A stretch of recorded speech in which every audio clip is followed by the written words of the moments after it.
Ibnu Qayyim rahimahullah mengatakan, lanjutan bahasan kita, banyak kalangan salaf yang berkata, setelah mereka meninggal orang-orang pun sering mendatangi kuburan mereka, lalu membuat patung-patung mereka. Kemudian setelah masa demi masa berlalu, akhirnya disembahlah patung-patung tersebut. Ini maksudnya penjabaran daripada tafsir tadi Al-Quran itu, ayat sebelumnya yang sudah kita baca. Tadi kita sedang membahas tafsir surah Nuh ayat 23. Jadi awal-awalnya dibuat patung-patung, sampai akhirnya di kuburannya mulai dibuat patungnya dengan alasan syaitan bisikan supaya tidak lupa mukanya, ya.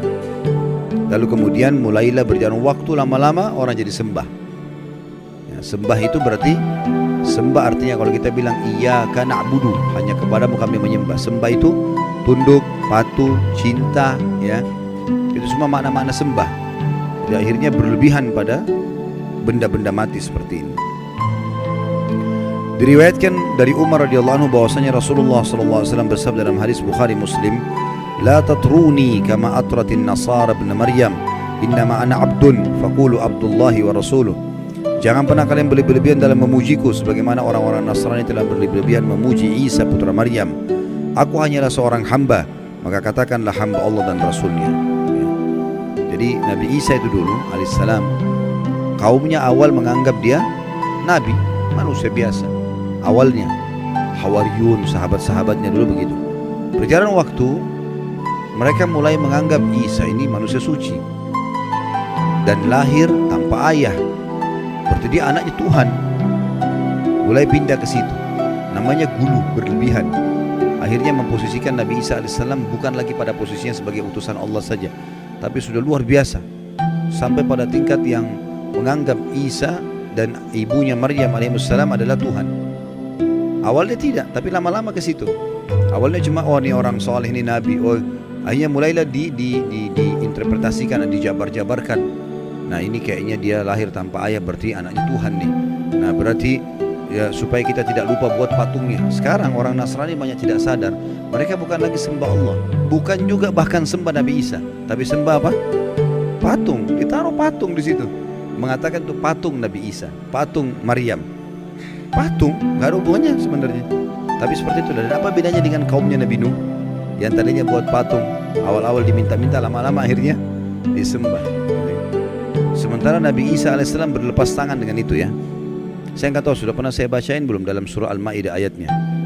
Belum. Kita buka sekarang Al-Maidah. Kita lihat bagaimana Nabi Isa alaihissalam nanti pada hari kiamat itu kalau tidak salah di ayat 116, ya. Bagaimana Nabi Isa alaihissalam nanti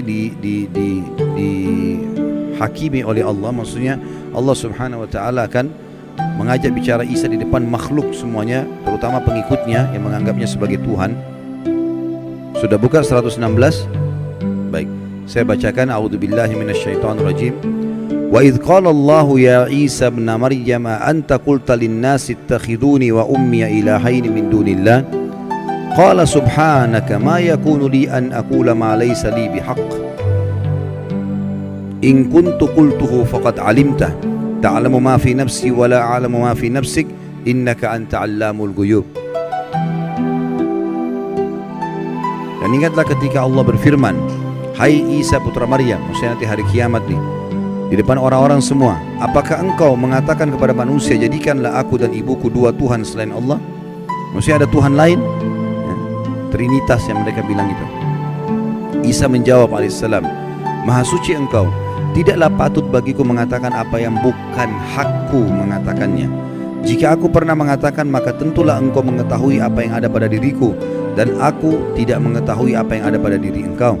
Sesungguhnya engkau maha mengetahui perkara-perkara yang gaib. Lalu Nabi Isa mengatakan 117-nya, ma qultu lahum illa ma amartani bihi an ibudullaha rabbi wa rabbakum wa kuntu alaihim syahidan ma dumtu fihim falamma tawaffaitani kunta antar raqiba alaihim wa anta ala kulli syai'in syahid. Aku tidak pernah mengatakan kepada mereka kecuali apa yang engkau katakan kepadaku, yaitu sembahlah Allah Tuhanku dan Tuhan kalian. Ini ajaran Nabi Isa AS kepada orang-orang Nasrani. Enggak pernah dia bilang jadikan saya sebagai anak Tuhan, jadikan ibu saya sebagai Tuhan. Dan aku menjadi saksi terhadap mereka selama aku berada di antara mereka. Maka setelah engkau wafatkan aku, engkau lah yang mengawasi mereka, dan engkau adalah maha menyaksikan atas segala sesuatu. Jadi nanti pada hari kiamat, pernyataan Allah subhanahu wa ta'ala yang akan disampaikan kepada Isa alaihi salatu wassalam. Dan Nabi SAW mengatakan, jangan pernah kalian berlebih-lebihan dalam memujiku, sebagaimana orang-orang Nasrani telah berlebih-lebihan memuji Isa putra Maryam. Aku hanyalah seorang hamba, maka katakanlah hamba Allah dan Rasulnya, ya, Abdullahi wa Rasul. Juga sabda Nabi SAW di dalam hadis riwayat Imam Ahmad, Tirmidzi, Ibnu Majah dari Ibnu Abbas radhiyallahu anhuman, bahwasanya Rasulullah SAW bersabda, iyyakum wal ghulu fa innama ahlaka man kana qablakumul ghulu. Jauhilah oleh kalian sikap berlebihan, karena sungguhnya sikap berlebihan itu yang telah menghancurkan umat-umat sebelum kalian. Jadi ini akan membinasakan, karena kalau ada orang, ada dosa-dosa, ada dua macam Bapak Ibu sekalian ya. Ada dosa syahwat, dosa yang diikuti dengan hawa nafsu, kayak zina, riba, ya, mencuri. Ini orang yang melakukannya tahu kalau dia salah. Semua orang tahu salah, pukul orang, gunjing, ambil barang orang lain, dia tahu dirinya salah. Jadi lebih mudah taubat. Tapi yang masalah dosa kedua, namanya dosa syubhat. Syubhat semua dalam hidupnya. Dia pikir dirinya ibadah padahal selagi salah. Ini bahaya sekali. Orang nggak tahu masuk dalam syirik, masuk dalam bid'ah. Dia pikir dirinya ibadah padahal sebenarnya salah. Diingatkan Rasulullah tidak pernah contohkan, nggak apa-apa. Itu kok nggak apa-apa ini? Gimana caranya nggak apa-apa? Nabimu tidak pernah contohin, nggak apa-apa? Gimana? Sahabat nggak pernah contohin, nggak apa-apa? Ini bahaya sekali, ini resikonya besar ya. Seakan-akan orang mengatakan, kalau Rasulullah SAW masih hidup, tidak apa-apa ya Rasulullah, saya kerjain nih. Walaupun anda belum ajarkan. Kira-kira kalau dia bilang begitu depan Nabi, diapain sama Nabi itu? Pasti dia dihardikin, tidak boleh. Gimana caranya? Ya. Para sahabat saja tidak ada yang berani itu. Ada yang pernah bilang, kan ada beberapa sahabat yang melakukan perbuatan Nabi tidak pernah contohkan. Jangan lupa loh, waktu itu wahyu masih turun. Dan ada dalam sunnah-sunnah Nabi ada namanya kauliyah, perkataan, ada fi'liyah, ada perbuatan, ada takririyah, persetujuan Nabi. Kalau sesuai dengan wahyu, Nabi nggak tegur, Nabi biarin aja. Kalau dilarang, Nabi larang. Karena wahyu lagi proses turun. Kalau sekarang Nabi SAW sudah meninggal, agama Islam sudah sempurna, gitu kan? Untuk apa kita mengatakan boleh kita tambah-tambah? Kan jadi masalah. Syubhat jadi dia. Dia pikir dirinya ibadah padahal lagi salah. Kan ini jadi masalah ini. Habis waktunya bertahun-tahun dalam hal-hal yang tidak ada gunanya, gitu kan?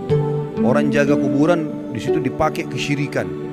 Orang minta-minta pada jenazah, dianggap dirinya ibadah.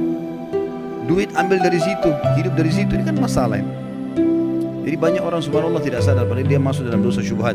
Dan ini lebih bahaya karena orangnya susah taubat. Dianggap dirinya benar soalnya. Ini masalah ini, ya. Mudah-mudahan Allah selamatkan kita dari situ.